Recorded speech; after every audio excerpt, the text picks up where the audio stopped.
Kayak yang Kierkegaard nulis buku judulnya Work of Love, kerja cinta. Karena nanti relasi paling besar baik sesama manusia atau dengan Tuhan itu cinta. Cuma tidak seperti filosofi yang lain, kata Kierkegaard, cinta itu tidak penting buahnya. Ya buahnya pasti ada, cuma yang lebih penting adalah prosesnya. Jadi cinta itu seperti sebatang pohon yang bisa dinilai kesuburannya dari bagaimana pohon itu menghasilkan buah. Caranya gimana? Ya dirawat dengan baik. Kalau pohon itu dirawat baik, dia akan menghasilkan buah yang matang dan manis. Jadi jatuh cinta ya, mencintai sesuatu, seseorang, mencintai Tuhan ya, ini tidak usah terlalu dibahas karena sifatnya fitrah. Orang pasti mencintai sesuatu. Yang lebih perlu dibahas adalah prosesnya, cara merawatnya, sehingga cinta itu melahirkan buah yang manis. Jadi tidak usah dibahas kepada siapa aku jatuh cinta. Ikuti aja nalurimu, nanti kamu jatuh cinta sendiri. Kalau enggak, ya kamu perlu periksa. Jangan-jangan enggak normal. Karena itu fitrah. Suka atau tidak suka itu fitrah. Nah, yang lebih penting, kamu harus ngerti tekniknya, cara merawat, cara mengelola, biar buahnya manis. Buah manis itu tidak mesti hasilnya perkawinan. Kalau rumusmu itu berarti salah sejak awal, katanya Kierkegaard. Jadi jangan ke sana dulu. Katanya Kierkegaard, when one has once fully entered the realm of love, the world, no matter how imperfect, become rich and beautiful. It consists solely of opportunities for love. Ketika seseorang sekali atau begitu seseorang masuk sepenuhnya dalam dunia cinta, maka seluruh dunia, betapapun tidak sempurna, akan tampak indah dan kaya. Kaya itu maksudnya semua kebutuhan bisa dipenuhi. It consists solely of isinya, semua peluang, semua hal itu bisa jadi kesempatan, bisa jadi jalan untuk cinta. Jadi orang yang ada di dunia cinta itu pasti dia tidak pesimis. Cara berpikirnya pasti positif. Pasti tidak ada kebencian-kebencian, tidak ada prasangka-prasangka buruk, tidak ada suudzon-suudzon. Ini orang yang ada dalam dunia cinta. Kalau tidak, kalau di pikiran kita masih banyak kebencian, kemarahan, kejelekan-kejelekan, itu berarti kita ada di luar dunia cinta. Karena begitu orang masuk ke dunia cinta, semuanya tampak indah dan nyaman untuk ditinggali. Kalau tidak percaya, kamu tanyakan yang sedang jatuh cinta. Ya kamu tanyakan, kamu belum punya. Iya, orang jatuh cinta itu indah.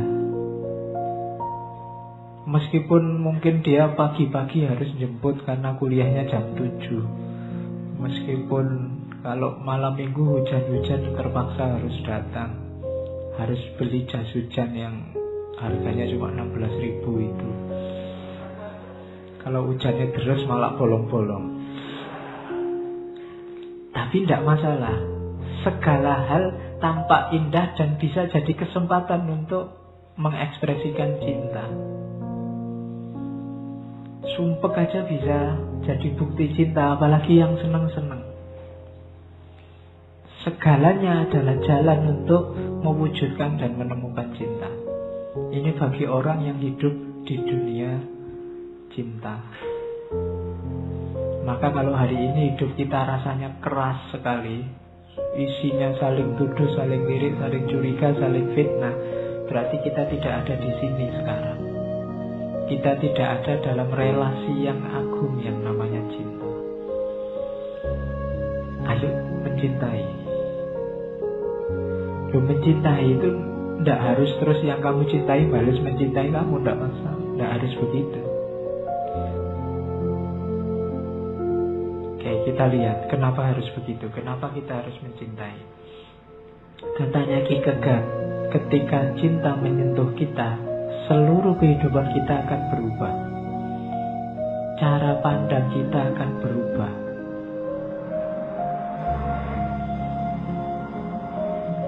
Ada cerita bagus dari India. Ada Resi Agastya yang nanti dalam versi tertentu beliaulah nanti yang ketika hijrah ke Indonesia dikenal sebagai Semar. Itu awalnya pendeta yang keras sekali karena dia memegangi fikih kalau bahasa Islamnya. Cuma nanti ada beberapa tragedi dalam kehidupannya, termasuk ketika dia jatuh cinta dengan anak sahabatnya sendiri dan kemudian menyesali beberapa perbuatannya. Kemudian dia pergi dari negerinya karena rasa sesalnya itu antara lain. Terus dia katanya ceritanya termasuk datang ke Indonesia, di sini dikenal sebagai Semar. Nah, itu salah satu contoh bagaimana ketika cinta menyentuh seseorang, hidupnya berubah. Jadi ketika cinta menyenggol kita, orang yang keras itu bisa jadi lembut. Yang selama ini kaku, kalau nulis makalah aja copy paste, sekarang bisa bikin puisi.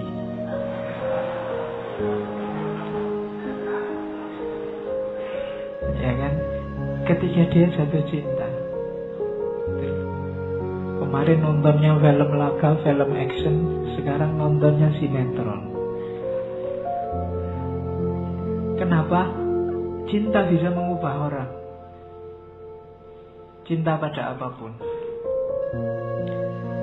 Nah, katanya Ki Kegak juga di poin yang kedua ini, saya potong-potong di beberapa paragraf panjang. Manusia terlahir ke dunia ini untuk memberi dan menerima cinta. Tanpa pengalaman cinta, hidup menjadi hampa. Ini hanya bisa dirasakan oleh yang alami, yang tidak alami belum. Itu menunjukkan bahwa hidupmu hampa tapi kamu tidak terasa.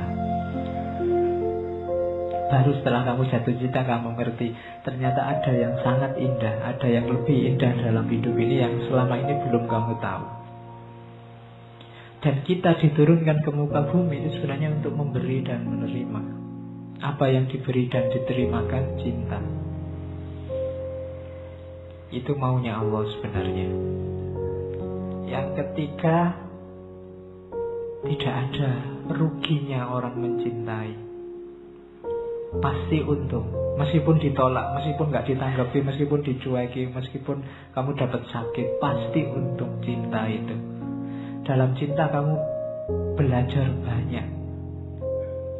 Pelajaran paling berharga dari cinta adalah mengalahkan egomu sendiri. Tidak gampang mengalahkan ego itu. Mengalahkan aku itu tidak gampang. Tapi orang yang jatuh cinta bisa belajar teori yang luar biasa untuk mengalahkan ego.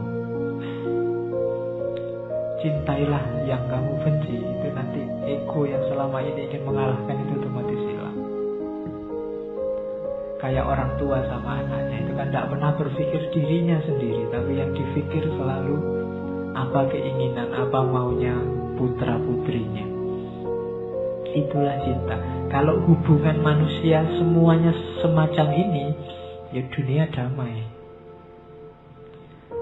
Maka sentuhlah semua orang dengan cinta. Biar apa? Biar tidak ada yang rugi. Cinta membuat hidup lebih hidup. Cinta merupakan karakter paling luhur dari manusia. Saya tidak perlu penjelasan, kalian sudah ngerti sendiri.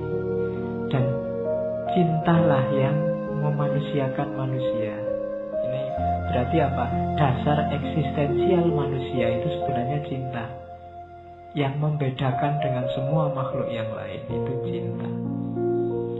Cinta memanusiakan manusia dan membuat orang jadi lebih baik. Tadi kan cinta membuat orang berubah. Dan perubahan karena cinta itu pasti perubahan ke arah yang lebih baik.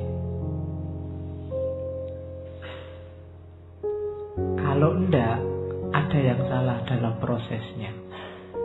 Kalau gara-gara cinta kok kamu jadi ngamuan, pasti itu bukan cinta. Saya cinta Tuhan Pak, saya cinta agama, kok hasilnya merusak, perlu ditelusuri lagi. Mungkin itu bukan cinta.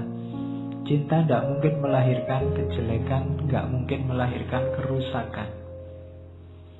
Ada yang keliru dalam rumus cintamu. Dan cinta memberikan sense of purpose. Cinta membuat hidup lebih bermakna, membuat orang punya tujuan. Sekarang orang punya makna hidupnya, ada tujuannya. Kemarin mekanis saja, tapi begitu orang jatuh cinta, ada tujuannya apa yang dicintai. Jadi hidupnya tidak hampa. Kenapa tidak hampa? Sekarang hidupnya punya makna. Maknanya di mana? Yang dicintai. Jadi, nah, terus katanya Ki Kegat, kalau ada yang bilang bahwa dirinya manusia itu mengandung unsur ketuhanan, kalau dalam Islam wa nafakha fihi min ruhi, yang dimasukkan unsur ketuhanan dalam diri manusia itu cinta. Cinta yang sejati. Bukan sekedar suka, ingin memiliki atau ingin menguasai, tapi benar-benar cinta. Itulah yang ditiupkan oleh Allah, unsur ilahi yang ada dalam diri kita. Nah, itu katanya Soren Kierkegaard. Jadi ini rumus pertama cinta. Cinta itu sangat manusiawi dan sangat ilahi. Cinta itu kemanusiaan dan sekaligus ketuhanan. Cinta itu karakter manusia yang paling dasar sekaligus karakter ketuhanan dalam diri manusia. Nah, itu rumusnya Soren Kierkegaard. Kalimat-kalimat ini kan kamu bisa ketemu di banyak puisi-puisi cinta. Saking seringnya kamu ketemu sampai gak ngefek lagi sekarang. Ya kan? Kalau ada orang ngomong cinta adalah segalanya, kamu paling ngalah prank. Iya, karena sudah terlalu sering kamu dengar di banyak lagu, di banyak syair, di banyak puisi. Hidupkan lagi itu, karena kemuliaanmu tergantung pada bisa tidak kamu menghidupkan cinta dalam hidupmu. Ada teori.